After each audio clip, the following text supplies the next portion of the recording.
Hari ni memang, hari ni hari Selasa, 25 hari bulan. Memang luar biasa.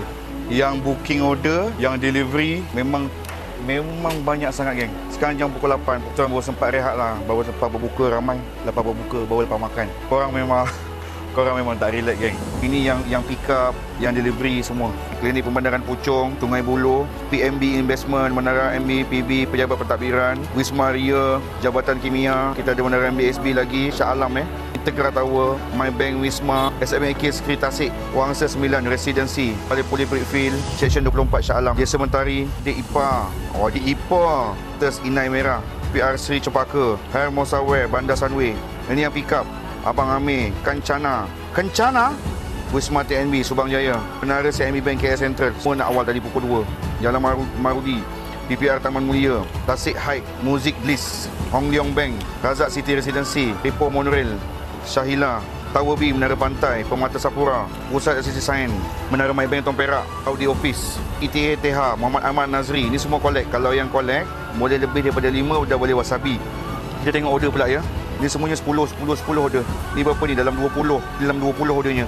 Ini pun dalam 10 batang. Yang ini John Grill ayam 22, grill daging 22. Yang ini dalam 40 batang, dekat 50 batang. Ini lebih kurang dalam 50 batang. Yang ini 100 batang. John Grill daging 60, John Grill ayam 40. Permata Sapura. Holding. Yang ini delivery dekat rumah. Biasa kalau delivery kat rumah ni sikit-sikit lah ordernya 12. Tengok RM22 delivery charge. Dia 2 John je.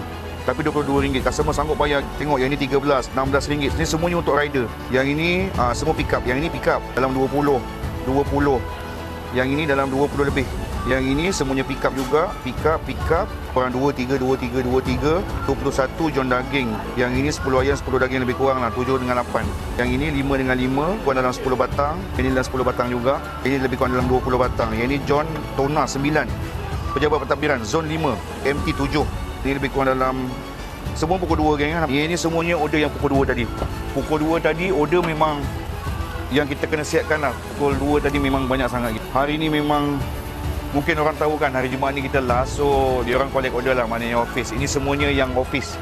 Yang biasa collect order ni lah yang office. Terima kasih banyak-banyak abang akak. Terima kasih banyak-banyak. Banyak sangat ni kak. Sampai kita orang tak rehat. Sampai kita orang tak relax. Terima kasih banyak-banyak. Penat dia hari kan? Penat. Terima kasih bang. Terima kasih kak.